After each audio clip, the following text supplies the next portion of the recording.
Welcome to IGNOU वाला। यह assignment IGNOU वाला द्वारा डेवलप किया गया है in association with Neeraj publications, जो कि पब्लिश करते हैं largest range of chapter wise reference books including many solve sample question papers for various IGNOU courses. Now, let's start studying the assignment for the subject code MPS 2 International Relations Theory and Problems.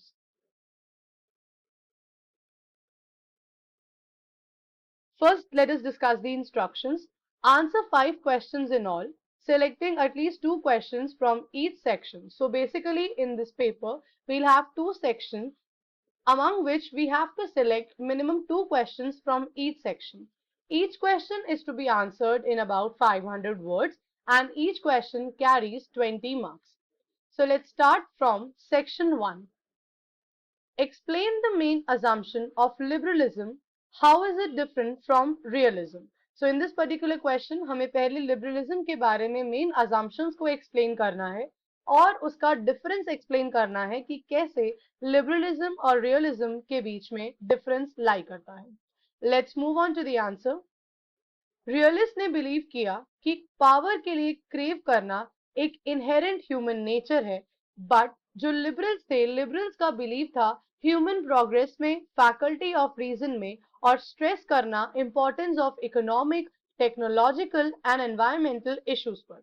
Liberals ज्यादातर believe करते थे good characteristics में और human nature के ideals में।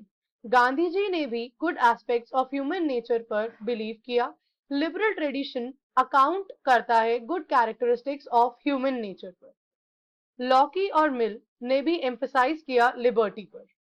Liberal approach ज्यादातर based है certain assumptions पर, जैसे कि इंडिविजुअल्स का अच्छी क्वालिटीज को पोजेस करना और साथ ही में इंडिविजुअल्स एक प्राइमरी इंटरनेशनल एक्टर्स हैं।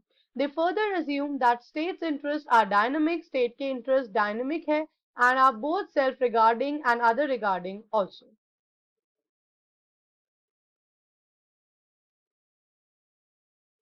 लिबरल ने अज्यूम किया कि दोनों इंडिविजुअल और स्टेट के इंटरेस्ट को शेप किया जाता है वाइड वैरायटी ऑफ डोमेस्टिक और इंटरनेशनल कंडीशंस के द्वारा। ये अजम्पशन पार्टली ट्रू है। लास्टली लिबरल ने अज्यूम किया कि म्यूचुअल इंटरेस्ट को सस्टेन किया जा सकता है इंटरनेशनल सिस्टम के साथ कॉपरेशन मेंटेन करके। Realist on the other hand believe करते हैं कि पावर के लिए क्रेव करना एक ह्यूमन नेचर है जो कि इनहेरेंट है and the state which represent organised force guide किया जाता है in interstate resolution by competition to gain more power, ज्यादा पावर गेन करना by all means under their command. while liberal ने बिलीव किया on the morality and cooperation of state and resolving of conflict by negotiation and mutual understanding. Moving on to next question. How do you define the world order? World order को आप कैसे define कर सकते हैं? What is the current world order? Compare the salient features of old and new world order. Let's discuss the answer. Realists ने claim किया international order को on the basis of state. वो ये believe करते थे कि state को law, peace और order को maintain करके रखना चाहिए within their territory and the world order should make peace among the state. Thus उन्होंने emphasize किया स्टेट के राइट्स पर। Liberals on the other hand ने emphasize किया इंडिविजुअल ह्यूमन बींग्स पर and desire to maintain the world order on the basis of rights, justice and prosperity of individuals. Liberal का concept succeed हुआ human rights को declare करने में of the people which are followed by states all over the world. Difficulty ये रही कि states ने claim किया सोवरेन राइट्स को, so they try to put opposition wherever peaceful or violent by own land without any consideration of human rights. Old world order के characteristics को discuss करते हैं। सेकेंड वर्ल्ड वॉर के बाद USA और USSR emerge हुए as the super powers who were ideology, जो ideology opposite थे and they were the competitors, but वो वॉर को अवॉइड करना चाहते थे, लेकिन फिर भी they fought diplomatically what is called cold war. इसको कोल्ड वॉर बोला गया। कोल्ड वॉर के फीचर्स डिस्कस करें। कोल्ड वॉर टेंशन एग्जिस्ट हुई between USA and USSR which brought Korean war. blockade of Berlin, and lastly on Cuba and in other countries also. दोनों ने try किया, faith और influence किया गया by people diplomatically ताकि centre पर piece बनाया जा सके and conflict on the periphery. Moving on to the next question. How is colonialism different from imperialism? Also highlight the Marxist views on colonialism. Let's discuss the answer. Imperialism has been derived from the word imperium. ये जो term imperialism है, ये imperium नाम के word से derive की गई है. ये डिनोट करता है कमांड और डोमिनेंट पावर को एक कंट्री की लोगों के ऊपर और ओवर अदर कंट्री और बाकी कंट्री के ऊपर. फॉर एग्जाम्पल, अगर हम इसको एग्जाम्पल से समझें, अप टू 15th अगस्त 1947 तक इंडिया ब्रिटिश रूल के कंट्रोल के अंदर था. So Britain was imperial country. तो यहाँ पर ब्रिटेन एक इम्पीरियल कंट्री हुई और पावरफुल रूलिंग ओवर इंडिया हुई. इंडिया को कंसिडर किया गया under rule of an imperial power like Britain. Scholars differ करते हैं, such as according to Hobson it represented predominance of the finance capital over mercantile capital. लेकिन other thinkers defined it separately. सबने इनको अलग अलग तरीके से डिफाइन किया. लेनिन इंपीरियलिज्म के हिसाब से ये एक हाईएस्ट कैपिटल स्टेज है ऑफ कैपिटलिज्म. कॉलोनियलिज्म का मीन हुआ सेटलमेंट ऑफ पीपल, लोगों को सेटल करना in distant plain implying immigration etcetera. लेकिन इंपीरियलिज्म का मतलब होता है एक कंट्री का rule over another country, such as rule of Britain in India.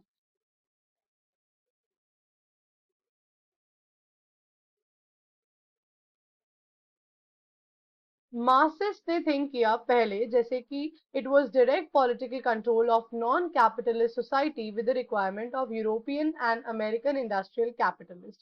हम Marxist approach and international relations को अगर डिस्कस करें तो मार्क्स ने स्टडी किया नेशनल कैपिटलिज्म, लेकिन उसका ये ओपिनियन था कि class loyalties cut across national divisions.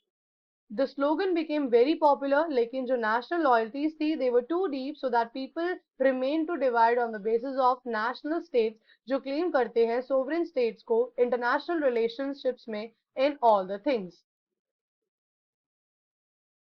अगर हम मार्क्सिस्ट अप्रोच की बेसिक assumption को डिस्कस करें तो मार्क्सिस्ट ने थिंक किया on the basis of mankind as according to their thinking class conflicts occur without caring for state boundaries. State boundaries की care बिना किए.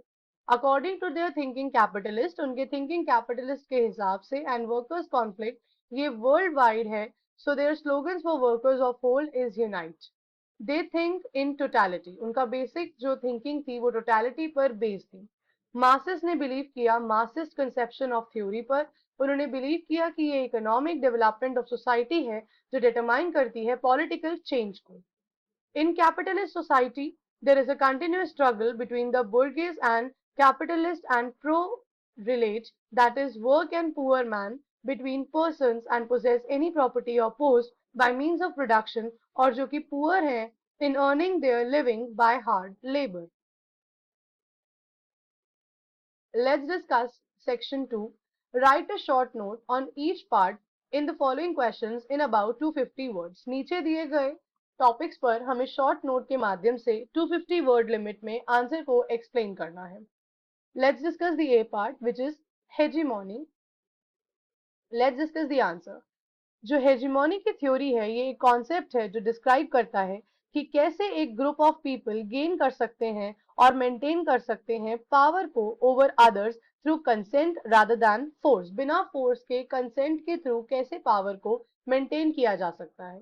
ये टर्म को अप्लाई किया जा सकता है वैरायटी ऑफ कॉन्टेक्स्ट में, अलग अलग कॉन्टेक्स्ट में, जो कि इंक्लूड करता है international relations, political economy and communication studies. International relations को डिस्कस करें तो यहाँ पर रिस्पॉन्सिबल है for creating the rules that govern the international system. ऐसे रूल्स बनाने में जो इंटरनेशनल सिस्टम को गवर्न करते हैं और यूज किए जाते हैं. It's military to preserve the system security. Let's discuss the political economy. The transactional history materialist shows as hegemony with the economic, political and social structure जो facilitate करता है production patterns को in the world economy. Communication studies के accordingly Gramsci's theory focus करती है कैसे एक group power gain कर सकता है कंसेंट के थ्रू बिना फोर्स के and how is it achieved through civil society institutions? ये डिराइव किया गया है एक ग्रीक वर्ड से जिसका मीनिंग होता है लीडर। कम्युनिस्ट थिंकर बिलीव करते हैं कि dominant rich power on the basis of pattern of world war अभी भी डोमिनेट करती है और एक्सप्लॉइट करती है बाकी कंट्रीज को, लेकिन कम्युनिस्ट थिंकर्स एम्फसाइज करते हैं इकोनॉमिक एस्पेक्ट को, जो कि इस ओपिनियन पर बेसिस है that free trade favours capitalist countries ताकि वर्ल्ड को डोमिनेट किया जा सके। Let's discuss part B. Feminism in the international relations. Let's discuss the answer. Power का मतलब होता है force and the ability to influence others, दूसरों पर इन्फ्लुएंस बनाए रखना। So far physical force is concern, जो फिजिकल फोर्स है वो कंसर्न है कि विमेन कंसिडर करते हैं मेन के कंपैरिजन में इंफीरियर, विमेन को इंफीरियर माना जाता है, but with the operation of fire arms such as guns, pistols etcetera, women भी मैन के बराबर हैं। अगर हम फिजिकल फोर्स की बात करें in atomic age it is useless, as such women are equal to men, women बिल्कुल मेन के इक्वल है और बहुत सारी पोस्ट को होल्ड करती हैं जैसे कि पुलिस में, आर्मी में, नेवी में और एयरफोर्स में। ऐसा कहा जाता है कि great man such as Napoleon and Shivaji etcetera, जो बहुत ज्यादा इन्फ्लुएंस थे अपनी मदर्स के द्वारा, विमेन ग्रेट पावर पोजेस करती हैं। देयरफॉर हिंदू वर्शिप करते हैं goddess Kali and Durga as goddess of power को।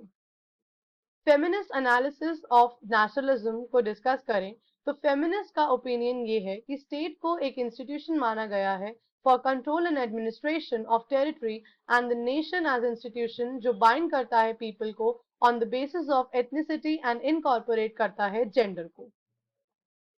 विमेन बहुत ज्यादा इंपॉर्टेंट है नेशन के लिए for the national traditional patriotic values, क्योंकि दे आर द ट्रांसमिटर, ये नेशन को ट्रांसमिट करते हैं as a culture, they create and inculcate value of culture in children. India में ज्यादातर विमेन वियर करती हैं mostly sari, salwar kurta etcetera, whereas foreign में दे वेयर स्कर्ट्स। जो ड्रेसेस हैं चाइनीज और जापानीज विमेन पीपल की, they are quite different. Indian women खुद को डेकोरेट करती हैं by bindis, mangalsutra, bangles and lipstick for betel redness, toe rings etcetera. Foreign ladies wear necklace in the neck. जो population की ग्रोथ है वो डिपेंड करती है विमेन पर as well as on the social environment that they live in. Lady teacher दोनों ही boys school और कॉलेज में पढ़ा सकते हैं, while men cannot be employed in girls school or college. Let's discuss part A of the next question. Write short note on globalization. Let's discuss the answer. Globalization एक multifaceted phenomena है जो impact करता है social, economic और political spheres of human experience को। It means interconnections of market of different countries. Globalization India में बहुत ही ज्यादा पॉपुलर बन चुका है। Critics कहते हैं that the defeat of globalization is being shaped by the rich and powerful state and corporations and it is not beneficial to poor states. जैसे कि पेप्सी और कोका कोला ने एलिमिनेट किया मिलियंस ऑफ कंपनीज को of India जो prepare कर रहे थे soda water on small scale. Most of the markers have to close their shops of making soda water as they were unable to compete with these giants, क्योंकि वो इन बड़ी companies के साथ compete नहीं कर सके तो उन्हें अपनी शॉप्स को शट करना पड़ा। ग्लोबलाइजेशन merely रिफ्लेक्ट करता है set of political, economic and technical forces को जो रिसेंटली सेपरेट प्रोनाउंस किए गए। Moving on to part B, identity politics. Concept of identity mean करता है कॉमन आइडेंटिटी को जो कि डिफरेंट है बाकी लोगों से। रेफर करता है एक पॉलिटिकल अप्रोच को जहां पर people of a particular race, ethnicity, religion, gender, sexual orientation और other identity based characteristics organise करते हैं around their shared experience and interest को। असाइनमेंट एंड ऐसे और इग्नू सॉल्व असाइनमेंट्स को डाउनलोड करने के लिए विजिट करें हमारी वेबसाइट ignoovala.com। अब आप नीरज पब्लिकेशंस की IGNOU based chapter wise reference books with solve sample question papers पर पा सकते हैं up to 50 plus 15% additional discount की ऑफर। इस ऑफर को अवेल करने के लिए visit www.neerajbooks.com today. For more updates and information related to IGNOU, please subscribe and also comment below if you have any feedback and which assignment do you want to see next. Thank you for watching.